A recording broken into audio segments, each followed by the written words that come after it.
In 2012, deep in a remote Siberian cave, Russian archaeologists uncovered what seemed like a completely ordinary find, just one of many fragments scattered across the cave floor. No inscriptions, no elaborate features, just a tiny shard of bone, barely the size of a coin. Catalogued as fragment DC-1227, it was tagged, stored, and quickly forgotten among thousands of other unidentifiable remains. But what no one realized at the time was that this tiny fragment would soon rewrite the entire story of human history. For 3 years, the bones sat untouched in storage. Then, in a sterile lab at the Max Planck Institute for Evolutionary Anthropology in Leipzig, Germany, geneticist Dr. Vivienne Slan picked it up for analysis. She had no idea she was about to uncover something so extraordinary, so world-shaking, that many scientists would refuse to believe it at first. What they discovered hidden in this sliver of bone was nothing short of impossible. The impossible DNA all began when researchers applied a groundbreaking protein-matching technique to distinguish human bones from animal ones. Among thousands of fragments, DC-1227 immediately stood out. Its molecular signature was unmistakably human. But that was only the beginning.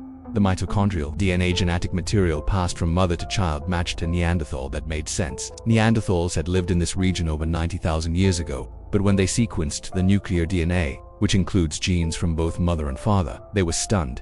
Half of the DNA didn't match Neanderthals at all. It belonged to a completely different species, the mysterious Denisovans. This fragment came from a girl, a child who had one Neanderthal parent and one Denisovan parent. She was literally a hybrid, the direct offspring of two species previously thought to have lived largely apart. It was a discovery as shocking as finding a creature that was half lion, half tiger roaming free in the wild. Something that, until now, science had only imagined was possible. Who were the Neanderthals and Denisovans? To understand why this was so groundbreaking, you have to know who the Neanderthals and Denisovans really were.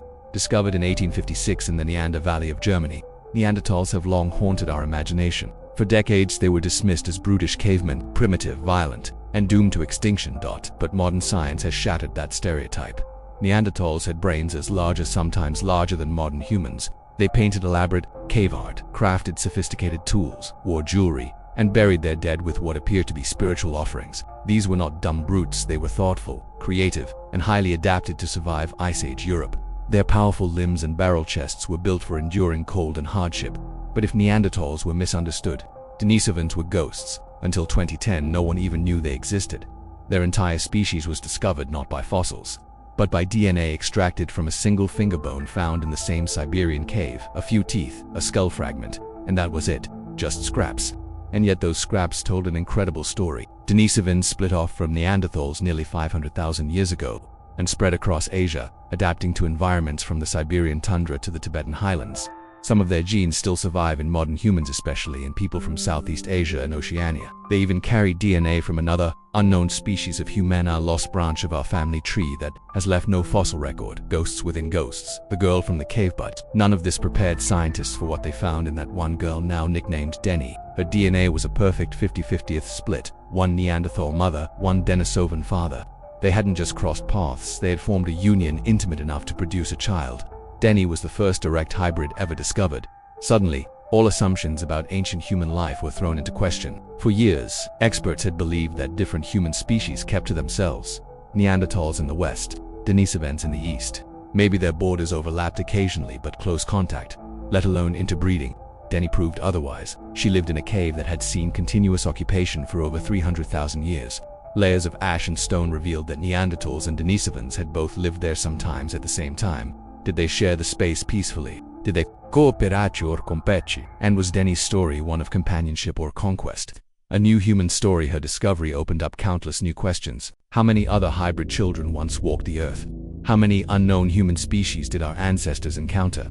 Could parts of our own DNA come from people whose names and faces we'll never know?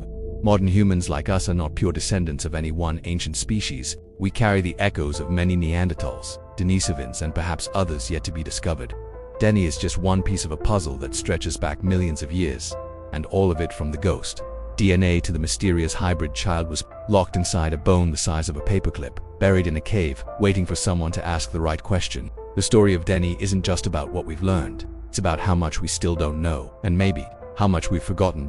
When strangers from thousands of miles away showed up demanding shelter, the geographic evidence was particularism. Denny's Neanderthal mother carried genetic markers showing she was more closely related to Neanderthal who lived in Croatia than to any local Siberian populations. This meant her people had somehow traveled over 4,000 hostile terrain to reach Denisova Cave. But why? What could have driven a band of Neanderthals to abandon familiar European hunting grounds and undertake such a perilous journey? Climate data from 90,000 years ago revealed dramatic environmental upheavals as across Eurasia ice sheets were advancing and retreating. Hunting grounds were becoming uninhabitable, animal populations were migrating in unpredictable patterns, entire human communities were being forced to move or face extinction. Perhaps Denny's mother's people were refugees driven from their ancestral lands by climate change and desperately seeking new territory. They might have arrived at Denisova Cave, weakened by months of travel, vulnerable and in need of shelter, or maybe they were conquerors following migrating herds of mammoth and rhinoceros into Denisovan territory, prepared to fight for the resources they needed to survive. The Denisovans who controlled the cave had their own advantages. They knew terrain intimately. They understood the seasonal patterns of plants and animals. They had established hunting territories and food storage systems that could support them through the brutal Siberian winters. But the arriving Neanderthals brought something valuable to knowledge of distant lands. New hunting techniques and technological lineage developed during their epic journey across Eurasia. So when these two groups encountered the first contact each other for the first time, what actually that happened? The first contact between these two groups of ancient humans would have been one of the most significant moments in human history yet. We can only imagine how it unfolded. One can only imagine a band of exhausted Neanderthal travelers approaching Denisova Cave. After months of difficult travel, they would have seen the smoke from Denisovan fires. Long before they reached the cave entrance, they would have known the site was occupied. The critical question is, did they approach as seeking shelter or as competitors prepared to take what they needed by force? The Denisovans watching from the cave would have faced their own difficult calculations. These strangers clearly belonged to a different human group. Their physical features, styles and tool technologies would have marked them as foreigners, but were they potential allies or mortal enemies? Both groups would have been armed. Neanderthals were skilled hunters who had perfected techniques for killing massive Ice Age predators. They carried carefully crafted spears and knew how to coordinate group attacks against dangerous prey. The Denisovans had their own sophisticated weapons and the defensive advantage of familiar territory. A single miscalculation, a moment of fear or aggression could have turned this first meeting into a conflict that eliminated one group entirely. Instead, something remarkable happened. These two groups of humans, separated by hundreds of thousands of years of evolution, found a way to coexist peacefully enough that intimate relationships could develop between them. But how? What bridging mechanisms allowed such radically different peoples to overcome their mutual suspicion and fear? Perhaps it began with the Neanderthal travelers might have carried precious materials from distant lands, high-quality stone for tool-making, shells for jewelry, or rare pigments for body decoration. The Denisovans could have offered local resources in exchange for shelter, knowledge of the region's geography and wildlife, or maybe the initial contact was forced by practical necessity. The cave was one of the few reliable shelters in a harsh landscape. During severe weather, both groups might have been forced to take refuge in the same space, creating opportunities for interaction. Despite their mutual wariness, there's even a possibility that one group dominated the other through superior numbers or technology. Perhaps the Denisovans allowed the band to stay only as subordinate members of their community, or maybe the arriving Neanderthals had advantages that allowed them to claim territory within the cave system. But whatever the initial power dynamics, their relationship eventually revolved into something that allowed for intimate personal bonds between individuals.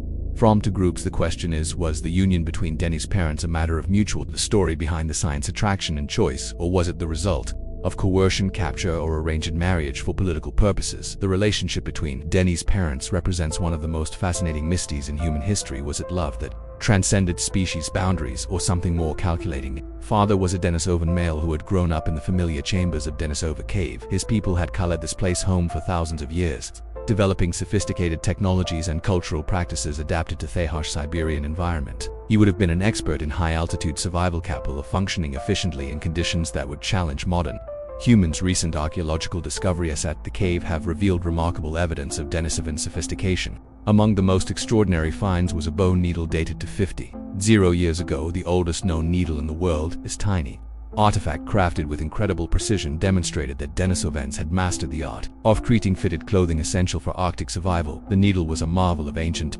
engineering, its eye carefully drilled using techniques that required both patience and skill. The creation of such implements would have required not just physical dexterity, but the conceptual understanding necessary to envision how these tools could be used to create life-saving garments. This was the technological tradition that Denny's father represented a lineage of innovators who had survived in one of Earth's most challenging environments through ingenuity and adaptation. But was he like as an individual? Was he a leader in his community, or a young man still proving himself? Was he curious about the strangers who had arrived at his cave, or suspicious of their intentions? As mentioned earlier, Denny's mother represented an entirely different human tradition. Her people were master craftsmen who could transform raw animal hides into supple leather using techniques passed down through countless generations.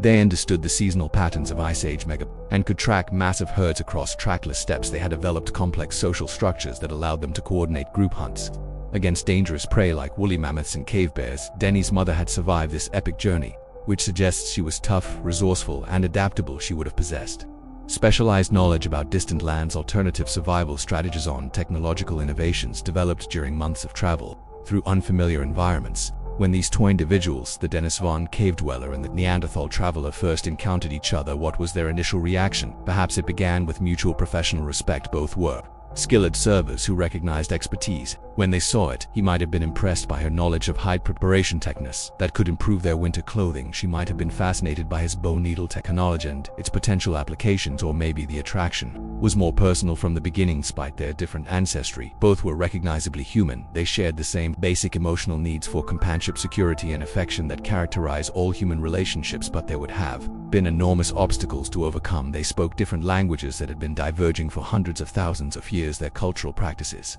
religious beliefs, and social customs would have been radically different. Even the appearances would have marked them as members of different human groups, yet somehow these barriers were overcome. The genetic evidence is clear. Denny's parents formed a relationship intimate enough to produce offspring. Her precisely balanced 50-50 genetic heritage confirms that this was a union between individuals from genuine and different human species. But as discussed earlier, was this relationship consensual? The politics of violent, loving, or was it the result of political calculation, social pressure, or even force? The answer to this question has profound implications for how we understand ancient human societies and the nature of early intergroup relationships. The union between Denny's parents cannot be understood outside the broader context of survival in Ice Age Siberia. This was one of the most challenging environments humans had ever attempted to inhabit, where a single mistake could mean death for entire families. In such circumstances, every alliance mattered. Every relationship was potentially crucial for group survival. The decision to accept strangers into the community or to form intimate bonds with members of different human groups would have been made with careful consideration of the potential benefits and risks. From the Denisovan perspective, allowing Neanderthal refugees to remain at the cave brought both opportunities and dangers. The newcomers possessed valuable knowledge and skills that could benefit the entire community, but they also represented additional mouths to feed during the harsh winter months when food was scarce. The Denisovans might have calculated that intermarriage with the Neanderthal group could cement their alliance while also introducing beneficial genetic diversity into their population. Ancient human communities were generally small and isolated, making them vulnerable to the genetic problems that arise from inbreeding. From the Neanderthal perspective, forming closer relationships with the established Denisovan community was probably essential for survival. They were strangers in an unfamiliar land, dependent on local knowledge for finding food, avoiding predators, and preparing for seasonal changes. A marriage alliance between a Neanderthal woman and a prominent Denisovan male could have provided security for the entire refugee band. It would have demonstrated their peaceful intentions while creating kinship bonds that could protect them from potential conflicts. But there's also a darker possibility that cannot be. The relationship between Denny's parents might have been the result of conquest rather than cooperation. Archaeological evidence from other sites suggests that interactions between different human groups were not always peaceful. There are hints of violent territorial disputes and competition for limited resources. If one group had military advantages over the other, they might have imposed their will through force. Could Denny's father have been a captive taken during a Neanderthal of the cave, or might her mother have been claimed as a prize by victorious Denisovan warriors? Genetic evidence cannot answer these questions directly. A 50-50 genetic balance could result from either consensual mating between willing partners or forced reproduction between captor and captivate. There are clues that suggest the relationship was more complex than simple conquest. Denny's successful birth and survival to age 13 suggests that she was a valued member of the community rather than the unwanted child of a forced union. Her hybrid genetic heritage would have given her unique advantages, best traits of both lineages combined in a single individual. Moreover, the existence of other evidence for Neanderthal-Denisovan interbreeding suggests that such relationships were not isolated incidents but part of a broader pattern of genetic exchange between the two populations. This implies that the relationship between these groups was characterized more by cooperation and integration than by conflict and domination. But perhaps the most intriguing clue comes from the broader genetic analysis of both Neanderthal and Denisovan population. scientists looked deeper into Denny's genetic heritage. They uncovered evidence of a hidden history that was the history of hybridization, far more complex than anyone had imagined. Denison's father carried genetic material that told its own remarkable story. His DNA revealed evidence of Neanderthal ancestry dating back more than 300 generations before his own birth. This meant that interbreeding between Neanderthals and Denisovans hadn't been a one-time occurrence. It had been happening for thousands of years. But how was this possible if Neanderthals lived primarily in Europe and Western Asia while Denisovans inhabited eastern territories? How could there have been sufficient contact for regular genetic exchange? The answer suggests a pattern of migration and interaction that challenges everything scientists thought they knew about ancient human geography other than living in isolation. These human populations were apparently engaging in long-distance movements that shifted over time, sometimes bringing together populations. Climate fluctuations separated by thousands of miles. Age-created corridors of habitable land would expand eastward into Central Asia, creating migration routes that Neanderthal populations could follow. Deep into traditional Denisovan territory during colder periods, the expansion of grasslands might have allowed Denisovan groups to move westward into regions usually dominated by Neanderthal-Denisovan climate. Driven migrations would have created periodic opportunities for contact between the two populations, porosities that were apparently taken advantage of for genetic and cultural exchange. But the story gets even more complex. Analysis of Denisovan DNA revealed that roughly 4% of their genome came from an even more ancient and mysterious shaman lineage, one that had split from the rest of the human family tree over 1 million years ago. Who were these ghost humans? When did they live? How did their genes end up in Denisovan populations, and what happened to them? The existence of this unknown human species suggests that the ancient world was far more crowded with different human types than scientists had ever suspected. Rather than the simple three-way split between Neanderthals, Denisovans, and modern humans that appears in most textbooks, the reality was apparently a complex web of relationships involving multiple human lineages, some of which have left no fossil evidence of their existence. This raises disturbing questions about what else might be missing from the human evolutionary cord. How many other human species lived and died without leaving any trace, except for fragments of DNA preserved in the genomes of their hybrid descendants? And if the ancient world was populated multiple human species that were regularly interbreeding with each other, what does this say about the nature of human evolution itself? Traditional evolutionary theory suggests that species are discrete entities that rarely produced fertile offspring when they interbreed, but the evidence from Denny and other ancient DNA studies suggests that human evolution followed different rules entirely, rather than diverging into separate species that could no longer interbreed. Human populations apparently maintain genetic compatibility across vast evolutionary distance. Lineages that had been separated for hundreds of thousands of years could still produce healthy, fertile offspring when they encountered each other. This suggests that human evolution was characterized not by branching divergence, but by a complex pattern of separation and reconnection that created a web of genetic exchange spanning continents and millennia. But if this is true, then what happened to all these different human populations? Why are we left today with only a single human species when the ancient world was apparently teeming with human diversity? Perhaps the most haunting question raised by Denny's discovery is what happened to her extended family, the Neanderthals, who had survived multiple the Great Disappearance ages and thrived across Europe and Western Asia for over 300 years, vanished from the archaeological record around 40,000 years ago. The Denisovans persisted somewhat longer, with evidence of their presence until at least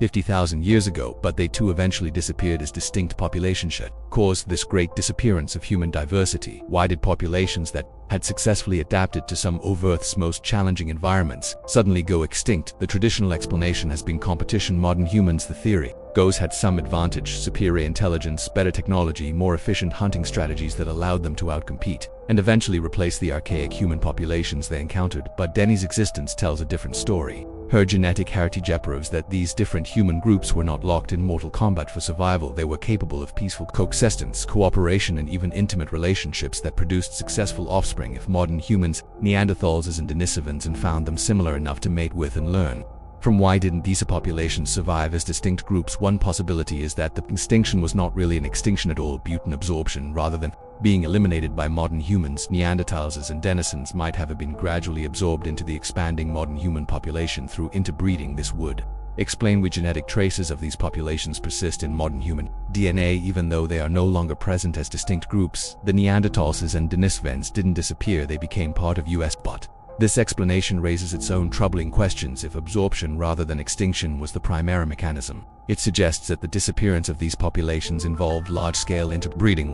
Modern humans and archaic populations. Was this voluntary integration between willing partners, or did it involve systematic physical coercion and cultural domination by expanding modern human populations? Theogenetic evidence suggests that most interbreeding between modern humans and archaic populations involve modern human males and archaic females. This pattern could indicate voluntary relationships between explorers and local populations, but it could also suggest systematic capture and exploitation of women from conquered groups without written records or detailed archaeological evidence. It's impossible to know which is correct, but the implications are profound for how we understand both ancient history and modern human origins. Period around 40,000 years ago saw dramatic environmental shifts that might have pushed already stressed populations past their breaking point. During this time, much of northern Eurasia was experiencing severe cold that made traditional hunting grounds uninhabitable. Modern humans with different adaptive strategies might have been better equipped to handle these environmental challenges.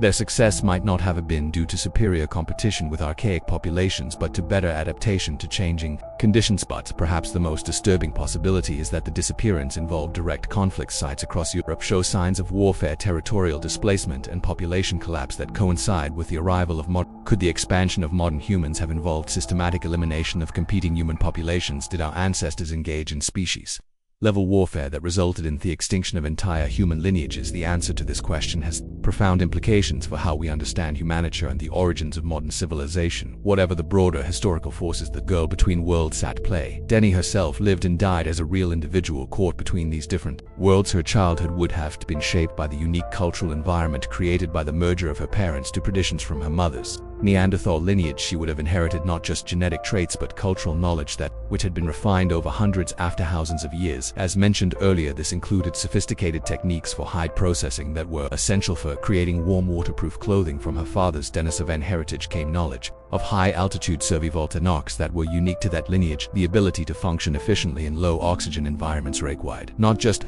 genetic adaptations but learned behaviors and survival strategies that had been developed over time. Of years, she would have learned to read the subtle environmental signs that indicated changing weather patterns in the mountains, to identify the plant foods that could provide essential nutrients during the brief growing season, and to navigate the challenging terrain that surrounded the cave. The bone needle technology that characterized Denisovan material culture would have been particularly important to her education. Young Deni would have spent countless hours learning to manipulate these tiny implements, developing the hand-eye coordination necessary to create the garments that made survival possible during the brutal Siberian winter. The cave environment itself would have been her entire universe during the long winter months, when venturing outside was impossible. The three main galleries provided different spaces for various activities, and she would have learned the proper use of each area from both practical necessity and social convention. The main gallery with its central fire served as the community's gathering place, where meals were shared, stories were told, and the social bonds that held the group together were maintained and strengthened.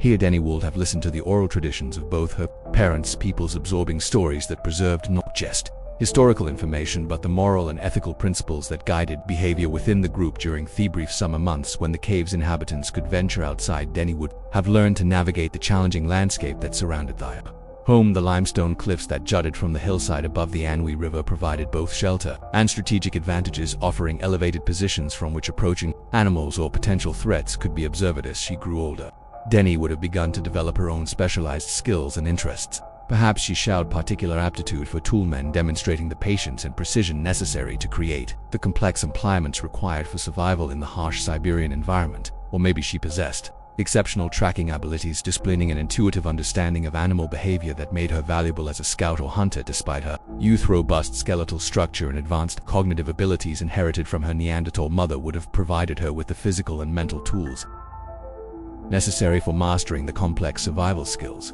required in such a challenging environment. This finding challenged fundamental assumptions about the relationship between human lineage and suggested that interbreeding between ancient populations was not just possible but actively beneficial for their health and survival of resulting offspring. As Deni reached adolescence, she would have begun to take on adult responsibilities within the community. The harsh realities of Ice Age life meant that childhood was necessarily brief, and young people were expected to contribute to the survival of the group as soon as they were physically and mentally capable. She might have participated in hunting expeditions during the summer months, using her inherited knowledge of both Neanderthal and Denisovan hunting strategies to help secure the resources necessary for winter survival. Her unique heritage would have made her a valuable member of any community. The combination of from both lineages, enhanced by the cultural knowledge he had absorbed from representatives of both populations, would have equipped her with survival skills that few individuals of her time could have matched. But at the age of 13, her remarkable life came to an end. We do not know the mystery of Denny's death, circumstances that led to Denny's death, but the harsh realities of plain life meant that survival too. Adulthood was never guaranteed, even for someone as well equipped for survival as she appeared to be. Disease could strike without warning in communities where medical knowledge was limited to herbal remedies and basic wound care. Hunting accidents were common occurrences when survival depended on close encounters with massive danger animals armed with nothing more than stone-tipped spears and wooden clubs. The brutal Siberian winter could claim lives. Even among those most experienced in Arctic survival, a sudden blizzard could trap individuals away from the safety of the cave, or a miscalculation in food storage could lead to starvation during the long months when hunting wasn't possible. Perhaps she fell victim to one of the many predators that shared the landscape around Denisova cave hyenas, cavalians, or the massive cave bears that competed with humans for shelter in the limestone caverns. Or maybe a death waste result of violence between human groups. The period around 90 years ago was marked by dramatic environmental changes that would have created competition for limited resources. Conflicts between different human populations might have claimed young lives like Denny's. There's even a possibility that her hybrid nature made her a target in some traditional societies. Individuals who don't fit neatly into established categories, canvas, discrimination, or persecution. Could Denny have been rejected by one or both of the communities that had given rise to her parents? The discovery that her bone fragment showed evidence of having passed through the digestive system of a scavenger, most likely a hyena, suggests that after her death, her remains became part of the natural ecosystem of the cave region. This was not uncommon in the ancient world, where human remains were often scattered by scavengers before eventually being preserved in the sediments. What we do know is that her death would have been mourned by a community that had watched her grow from infancy into a young woman who embodied the best qualities of both her parental lineages. The grief felt by her parents would have been particularly profound. They had not only lost a beloved daughter, but the living symbol of their successful union between two distinct human populations. Her death marked the end of something unique in human history. *******. Thanks for watching.